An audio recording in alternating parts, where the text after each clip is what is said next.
Ao nosso quinto e último encontro síncrono do nosso curso Covid 2019.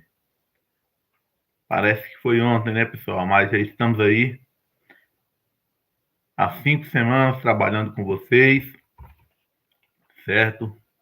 E tenho certeza de que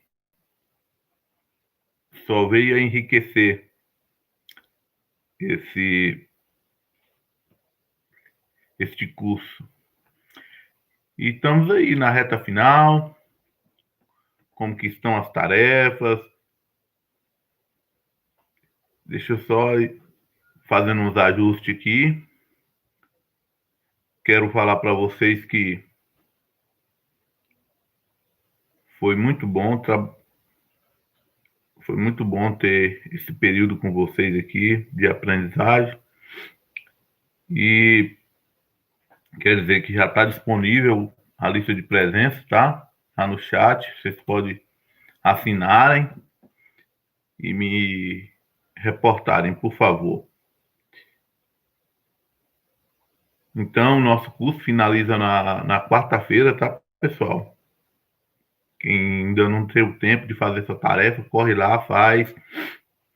Quem por acaso perdeu alguma atividade e tenha interesse em tirar o certificado, eu vou aqui abrir uma exceção, certo? Vou abrir uma exceção aqui para vocês e vou estar disponibilizando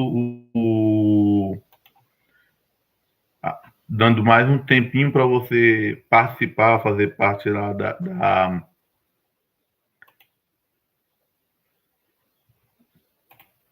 responder o questionário, o fórum, seja lá qual for a atividade sua que estiver atrasada, eu posso prolongar esse prazo até quarta-feira. Basta somente depois no final da aula aí, vocês se manifestem, me falem quem que tem interesse ou não, que eu vou estar disponibilizando.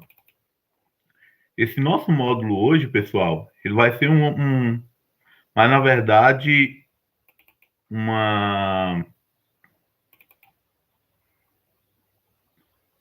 resumo, né, do que aconteceu, um resumo do que aconteceu aí durante esse nosso curso, fazendo aquela recapitulação para nós vermos o que foi viável, o que não foi. E então, nós vamos estar aí juntamente com vocês. Eu peço que vocês participem, façam perguntas, porque vai contribuir para que nós venhamos, então, adquirir conhecimento, certo? Então, tá. Então, já vamos aqui na nossa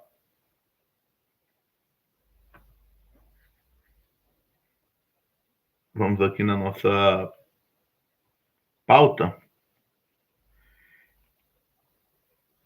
Vamos aqui na nossa pauta e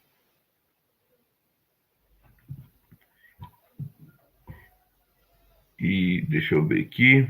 Perdão, pessoal, estou gaguejando porque estou mexendo aqui com uns trem aqui que a internet passa a semana toda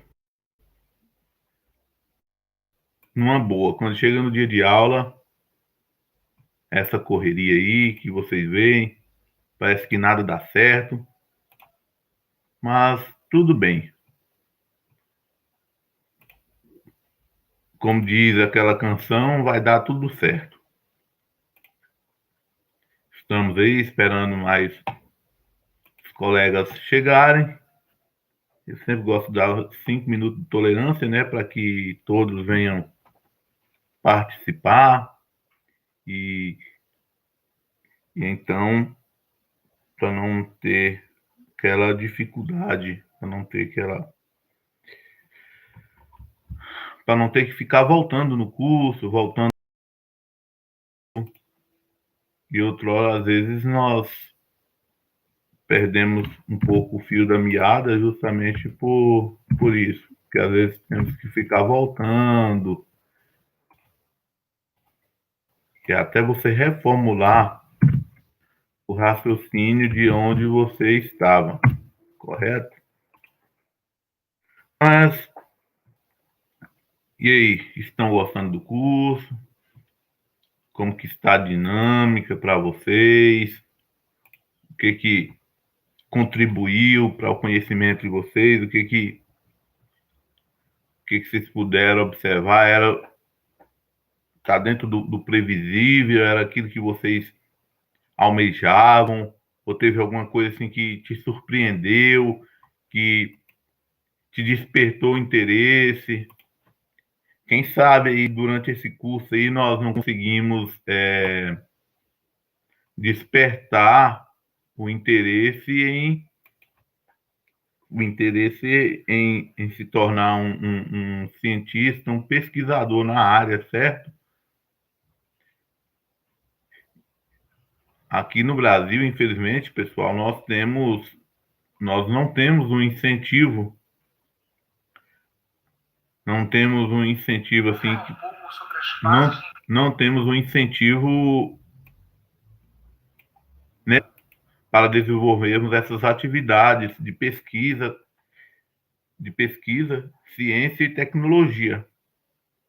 É bem verdade que nossas instituições, elas fazem o seu papel, mas em contrapartida nós não temos incentivo por parte do poder público. O que nós temos acesso é pouco, pela certo, e o que vai acontecendo é que, como diz o ditado, nós vamos fazendo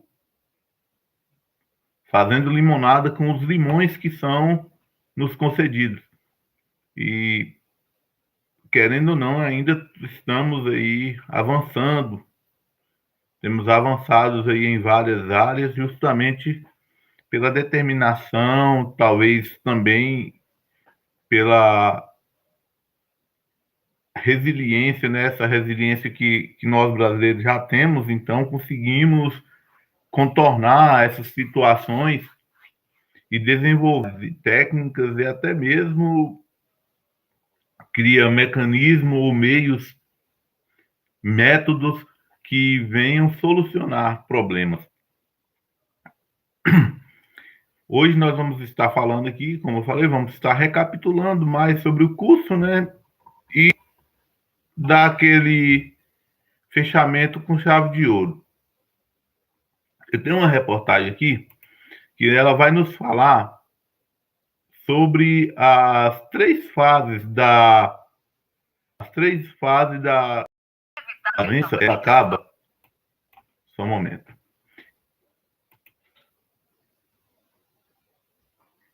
Vamos entender ela por ela se passar por três fases, certo?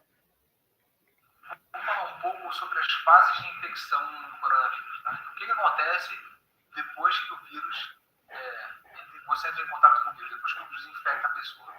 Existe um primeiro momento, que é um momento que a gente chama de assintomático, tá? Que é o vírus, ele penetra na mucosa nasal, o olho, começa a se proliferar. Tá? Então, nesse momento inicial, a pessoa está assintomática. Tá? Algumas pessoas começaram a comentar que isso seria a fase pré-sintomática, que é com sintomas ainda. Tá? Essa fase dura alguns poucos dias, tá? Em torno de 1 a 4 dias. E a partir de 4 dias você começa uma fase sintomática, que é quando o seu corpo, a carga viral começa a aumentar e o seu corpo começa a desenvolver uma resposta imunológica contra o coronavírus. Tá? E qual o problema de você ter essa fase inicial assintomática? Que essa fase já consegue transmitir doença para outras pessoas sem saber que está contaminado.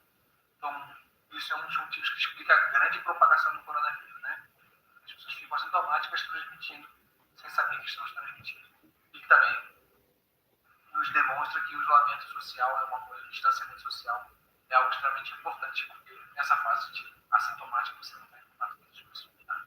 Então, essas são as duas primeiras fases. Fase assintomática, depois uma fase que seu corpo começa a produzir uma resposta imunológica contra o vírus, que é a fase dos sintomas mesmo. nossa, falta de ar, febre, dor no corpo, sintomas controlados.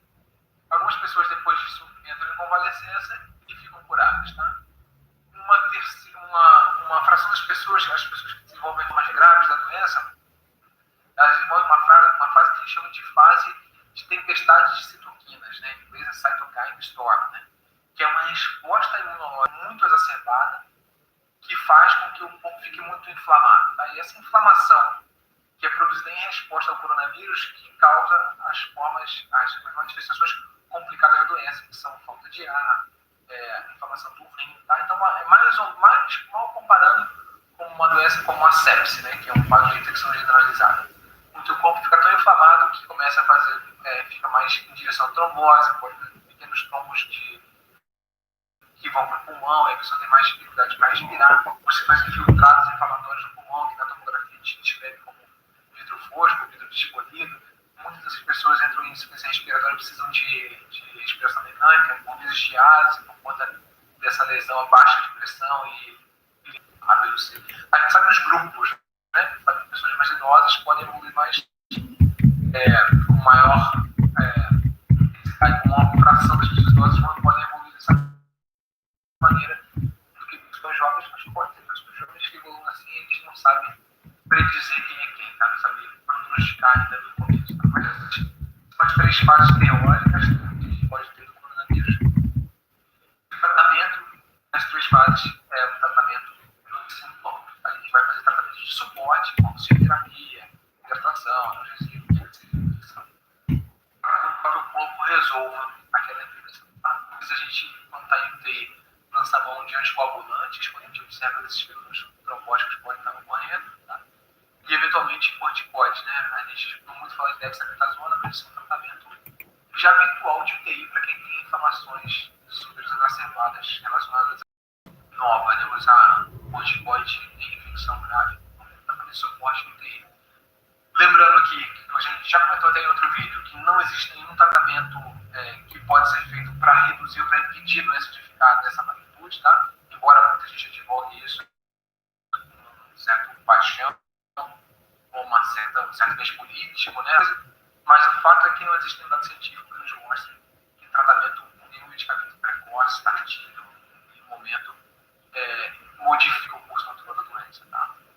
E é basicamente isso aí, tá, gente? Então, essas são as características da doença e as recomendações super por alto assim, instantâneas.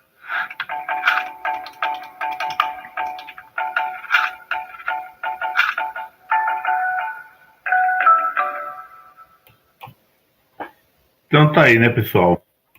Mais uma vez, nós estamos aí diante de que fala por a doença ser nova, apresentada em humanos recentemente, então não tem ainda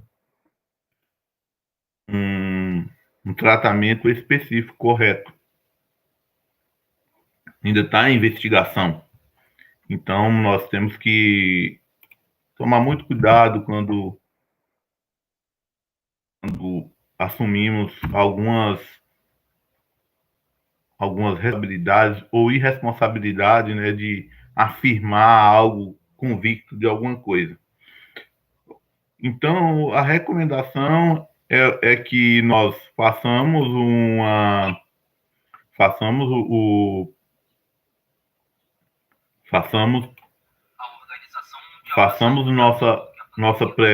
a prevenção, fazemos a nossa prevenção, né, e seguindo a orientação médica de quais procedimentos a fazerem, né, em caso de infecção. Outro caso muito importante que nós podemos detalhar também, e às vezes foi muito pouco falado durante essa pandemia, é quanto ao descarte correto de materiais. Eu creio. Só um momento, pessoal, tem um vídeo aqui me atrapalhando. Então, assim, quanto a nós que somos profissionais da saúde, que trabalhamos na área da saúde, nós sabemos que as unidades de saúde, hospitais, elas produzem os seus lixos contaminados ou não contaminados, dependendo do lixo que ali é produzido, nós sabemos que é feita aquela segregação, ou seja, a separação do lixo, a coleta correta para que tenha o destino final. Mas como aqui o curso é aberto a todos, tem muitas pessoas que não têm esse conhecimento da área da saúde. Então é para vocês, nós vamos fazer esse vídeo, porque o que acontece?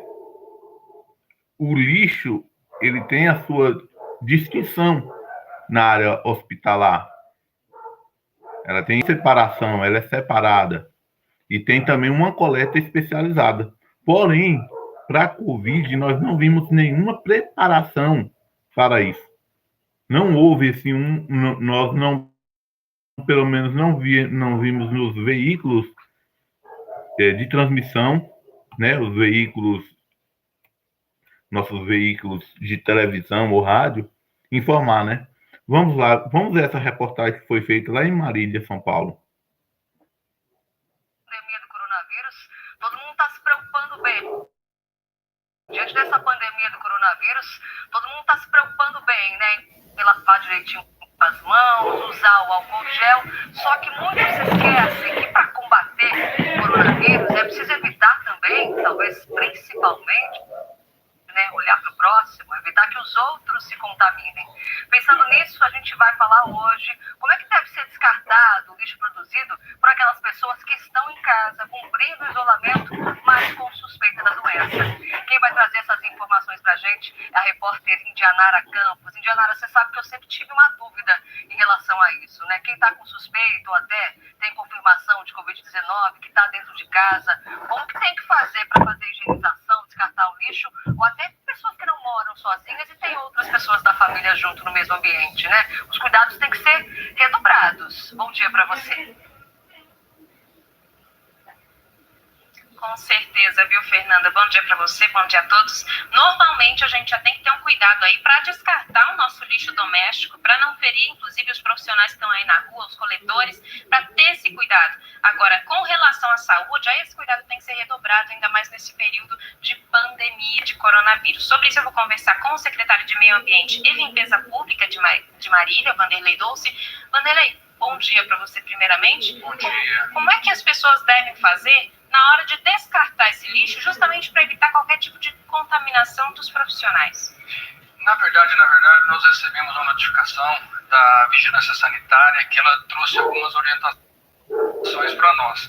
E essa orientação é o seguinte: a pessoa que tiver em casa uma gripe ou tiver um sintoma, nós pedimos nessa notificação e nessa orientação que essa pessoa não descarte o lixo de uma forma diretamente no saco de lixo, que ela coloque esse lixo no primeiro embalagem e logo em seguida ela coloque uma outra embalagem. E nessa recomendação que a gente recebeu também, a orientação é que para que esse lixo ele fique na residência da pessoa por 72 horas e assim depois é colocado no descarte normal do lixo.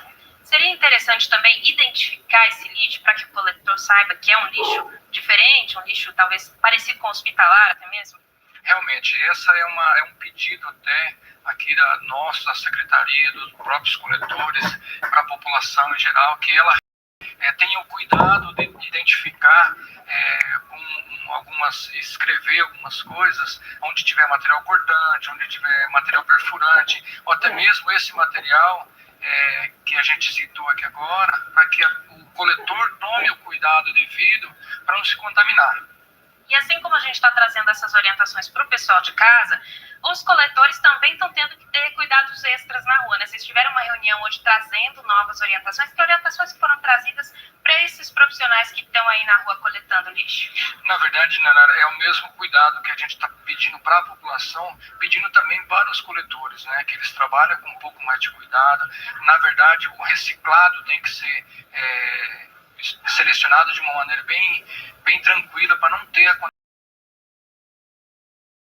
Esse trabalho, na verdade, então, é uma via de mão dupla, né? Todo mundo tem que se ajudar. Os coletores não podem parar, são essenciais, estão na rua trabalhando, mas o pessoal de casa também tem que colaborar para evitar qualquer risco com eles, né? Verdade, Nara. Fica aqui realmente mais uma vez o pedido à população, à nossa querida Marília, nossa cidade, que realmente ajude. Nós estamos num momento muito especial, muito delicado, e que agora é importante a participação de todo mundo, a colaboração de todo mundo, para que todo mundo passe essa fase tranquila e com bastante cuidado. Bem, obrigada pelas informações. Tá aí, tá dado o recado. Vamos tomar cuidado, um cuidado ainda maior nesse período, né, Fernanda? Colocar o lixo ali separado, identificar se possível, né? Embalagem dupla ali, 2 sacos de lixo e lixo contaminado, né? Algum tipo de indicação para mostrar que eles têm, como o secretário disse, preocupação aí em Marília, mas em todas as cidades aqui da nossa região, tá? Isso vale para eles estão ajudando todos nós. Muito obrigada, viu, Indianara, pelas informações. Bom dia para você. Então, pessoal, o que acontece? Muito bom essa orientação, mas o que aprendo com isso? Que, mais uma vez, os nossos órgãos públicos responsáveis eles não divulgam. Eles desenvolvem os seus trabalhos e não divulgam para a população, para o público-alvo. Porque a partir do momento que a secretaria ela toma uma postura como essa, tem as orientações, ela deveria comunicar à população.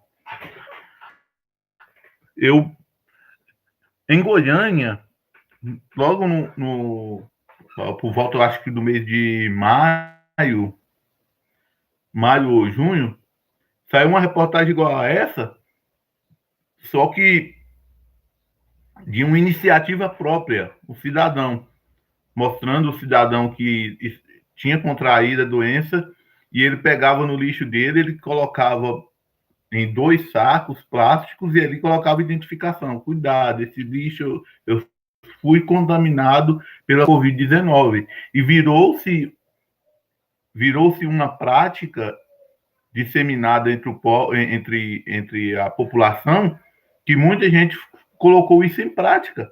Mas eu não vi nenhum órgão de fiscalização sanitária, nenhum órgão sanitário dá essa recomendação para a população. Então, nós temos que aprimorar isso aí, nós temos muito que aprimorar.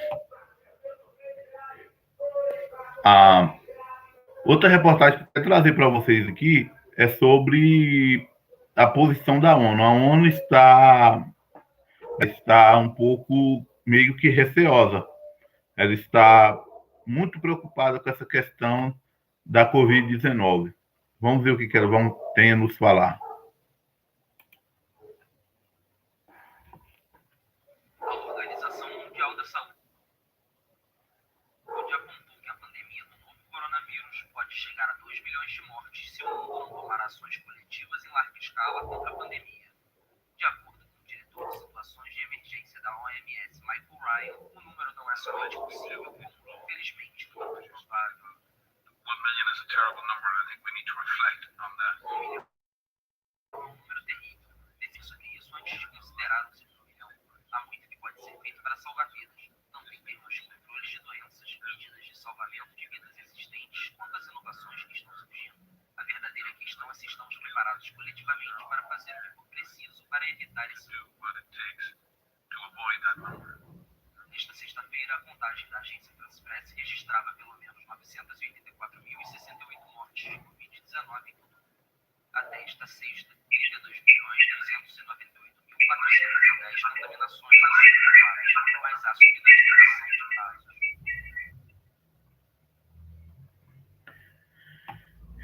Então tá aí, né, pessoal?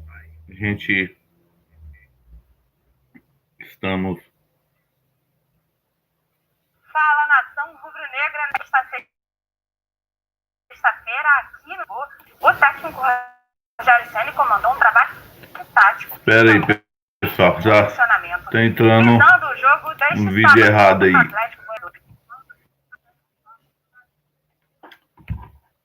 Perdão, pessoal. Entrou um vídeo errado aí. Então, o que acontece? Nós estamos vendo aí a ONU preocupada, mas temos que tomar as medidas possíveis. Vamos ver aqui.